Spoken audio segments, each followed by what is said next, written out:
Bro, hier, je regardais le Rising Star et franchement, Rizaché, il fait de la peine en fait d'avoir joué. Tu vois, c'est même plus le joueur que c'était. C'est Franchement, c'est chaud, hein. Mentalement, il est down, il est au fond du gouffre. On va aller voir ses highlights et ensuite je vais essayer de discuter un peu. Donc hier, il y a eu le Rising Star. Pour ceux qui ne savent pas, c'est le match des rookies. Il a fini avec 0 points, 0 sur 5, 0 sur 2 en 4 minutes. Pour ceux qui se disent pourquoi 4 minutes, c'est parce que en fait c'est un mini tournoi, un match d'abord entre deux équipes et voilà, c'est pour ça en fait que c'est des petits matchs en fait avant d'avoir le gros match. Donc c'est pour ça qu'il a joué que 4 minutes en fait. Fade away, airball, oh là là, 3 points, 0.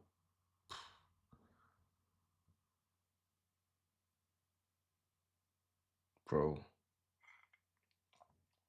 le mec il lève même pas la main, tous ses shoots sont courts.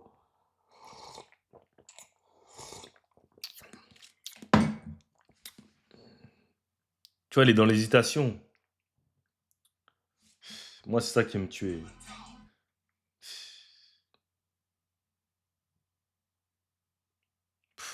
Bro. Donc, comme je disais, pour moi, il est mentality checked out. Ok, ce qui veut dire, c'est que mentalement, il est plus là. En fait, tout simplement, il est dans une autre space. Et ça va être crazy ce que je vais dire, hein, parce qu'il y en a beaucoup qui vont pas comprendre pourquoi. Mais quand il arrive en NBA, enfin, moi, je vous ai toujours dit, Riz Haché, c'est pas un joueur NBA, c'est pas une star NBA, c'est pas un number one pick. Comme j'ai dit, je pense que ça peut être un très bon role player si sa work ethic elle est crazy, s'il s'adapte au jeu américain. Mais, mais déjà, pour ça, il faudrait qu'ils comprennent que sa destinée, c'est role player, tu vois. C'est pas scoreur, c'est pas prendre la balle, comme Jalen Johnson. Tous ces trucs-là, il sait pas faire, Rizaché. Et le problème, c'est que des fois, il se permet de faire des choses qu'il ne sait pas faire, en fait.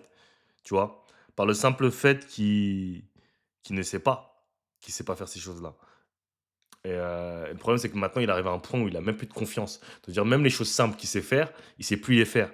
Parce qu'il a voulu s'entêter à faire des choses trop compliquées pour lui. Dribbler sur le terrain, essayer d'aller marquer, toutes ces choses-là, c'est pas des trucs qu'il sait faire. Pourtant, il a essayé de le faire, hein, parce que en tant que joueur, hein, on a dû dire vas-y, il faut que tu sois plus agressif, plus de création, tout ce truc-là. Mais ça, c'est pas Rizaché. Rizaché, c'est mets-toi dans le corner shoot et défends. OK. Et il y a beaucoup de gens qui sont plaints, beaucoup de médias français qui sont plaints qu'il ne soit pas sélectionné au All-Star Game. Maintenant, il est pris au All-Star Game et il fait une performance comme ça. Qu'est-ce que vous allez dire? Moi, pour moi, déjà qu'il vienne au All-Star Game, c'est tellement bête parce qu'il aurait pu se reposer, se reconcentrer, prendre des petites vacances de 3 jours, se remettre bien mentalement parce qu'on voit bien qu'il n'est pas bien mentalement. Les gars, sur les matchs de. Regardez, sur les matchs de février, regardez. 5 points contre Charlotte en 23 minutes. 3 points contre Minnesota. À 1 sur 9 au tir. 2 sur 6 contre Charlotte. 0 sur 8 contre Utah. 3 sur 7 contre Miami. Son bon match contre Charlotte, 18 points, 7 sur 10. On voit bien qu'il n'est pas bien mentalement. Il n'est pas là, il est checked out. Donc pourquoi vous voulez le forcer à venir au Star Game encore? Vous l'avez saucé, vous l'avez gazé. Maintenant il est venu au Star Game, regardez ce qu'il a fait. Vous pensez qu'il va aller dans quel space? Dans le plus gros stage, où tout le monde regarde le Rising Star, il fait que ça. Donc moi, j'ai une solution pour Rizaché, même si je sais qu'il va pas m'écouter. Ses agents, tous ces trucs-là, si vous voulez bien de Rizaché vraiment, vous devrez demander à ce que les Atlanta Hawks l'envoient en G-League. Et c'est crazy, hein, ça sonne crazy, hein, un gars qui était number one pick l'année dernière, on va l'envoyer en G-League, mais la G-League, c'est l'endroit qui peut lui faire le plus de bien. Le problème de Rizaché, alors aujourd'hui, c'est qu'il a perdu confiance. Et ça, il pourra jamais la retrouver tant qu'il sera là avec le roster des Hawks. Et plus il attend, plus ça va s'empirer. Parce qu'il y a Kuminga qui va arriver. Donc lui aussi, hein, faut pas croire que lui va venir pour faire des passes à Rizaché, hein. Lui, il va prendre la balle, c'est pour prouver que c'est un All-Star player, lui veut son argent. Lui, il est venu pour bousiller. Donc déjà, Rizaché va aller sur le banc, je pense. Parce que je pense qu'ils vont partir avec Daniels, euh, Jalen Johnson, Kuminga sur les postes 2, 3, 4. Donc je pense qu'il va partir sur le banc déjà. Ça va encore mettre un coup à sa confiance. Alors là, il va rentrer, il n'aura pas le droit à l'erreur. Parce que Kuminga, il vient pour jouer 30 minutes. Donc ses minutes vont encore baisser et c'est descendre aux enfers. Donc la meilleure des choses pour Rizaché, c'est d'aller en G-League. se remettre, se redonner confiance. On a pu le voir l'exemple avec Nolan Traoré, avec Tidiane Salin. Et je vais vous dire un truc, hein, tous les Français qui sont entêtés à rester en NBA et ne pas aller jouer en G-League, Kylian Hayes, Franck Tiquilina, ça s'est très mal passé pour eux. Le statut de non, je vais pas jouer en G-League, je reste en NBA parce que je veux jouer en NBA parce que j'ai mon statut, ça les a détruits. Pourtant, vous avez vu là, Nolan Traoré, il est parti au début de saison, il a commencé, il était affreux en NBA. Il est parti se refaire en G-League, prendre confiance, prendre ses shoots. Nanani, nanana, il est venu en NBA, même si il n'a pas des pourcentages de ouf, hein, parce que voilà, il est encore dans le process d'apprendre. Mais il sort des très bonnes performances. Tiziane Salam, pareil. Affreux la première année. Quelques flashs hein, par-ci par-là, mais affreux. Là, il n'est pas encore parti en G-League. Quand il revient en NBA, il arrive à apporter, même si, voilà, son dernier match là, contre, je crois, contre Atlanta, c'était pas très bien. Mais il arrive quand même à montrer quelques flashs, tu vois. Mais Rizassi, c'est affreux. C'est affreux, c'est tout simplement affreux. Et son seul moyen de se remettre bien mentalement au niveau du game, ça va être d'aller en G-League. Je ne pense pas qu'il puisse se remettre bien en restant dans la situation dans laquelle il est. Parce que ça va pas bouger, en fait. Ça bouge pas. En fait, là, il est dans une situation où rien ne va changer. Il va continuer à tenter à vouloir faire des choses qui ne marchent pas. Et voilà, c'est tout. Donc, moi, je pense qu'il devrait sérieusement envisager de faire un tour en G-League. Euh, et voilà, de se remettre bien confident, tu vois. Se remettre bien en confiance. Parce que là, quand on regarde sa mixtape, je vais vous mettre sa mixtape quand il était à, à Gielbourg. Enfin, c'est pas le même joueur. C'est pas le même joueur, les gars.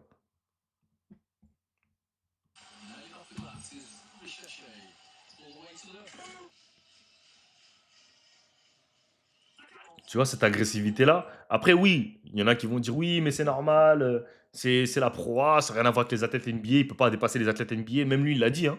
Chose que déjà, je pense qu'il n'aurait jamais dû faire. Dire ouais, en NBA, en Europe, j'étais un athlète, ici, je suis un mec régulier, mais voilà.